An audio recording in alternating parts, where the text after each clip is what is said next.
Kebakaran terjadi Minggu malam yang menghabiskan 5 ruang kantin sekolah milik SMP Negeri 4 Jalan Bambang Utoyo, Ilir Timur 2, Palembang. Api dengan cepat membesar dikarenakan banyaknya barang yang mudah terbakar. Petugas pemadam kebakaran berjibaku memadamkan api. Api berasal dari konsleting listrik dikarenakan ruang kantin banyak terdapat barang-barang elektronik.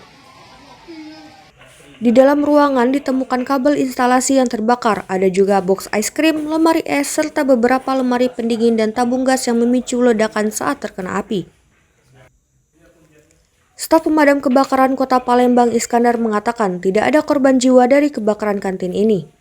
Jadi kita dari Dinas Pemadam Kebakaran dan Penyelamatan Kota Palembang mengambil data yang akurat tentang kejadian kebakaran di SMP 04. Ada korban tidak di sini, Kak? Alhamdulillah tidak ada, Pak, karena ini malam dan kantin dalam keadaan tutup.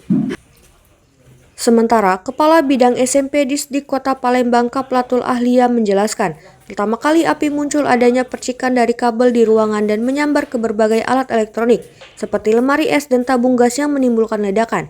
Saat kejadian juga lemari es ditutup menggunakan karpet membuat api cepat menjalar.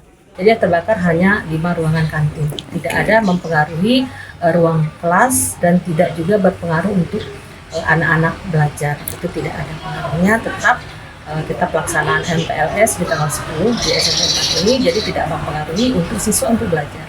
Dan juga harapan kami untuk sekolah yang lainnya juga untuk hati-hati untuk aliran listrik, waspada dan jangan sembarang, karena ini apalagi kalau kabel-kabelnya sembraut itu harus dirapikan, apalagi pada waktu musim libur semuanya harus dijaga.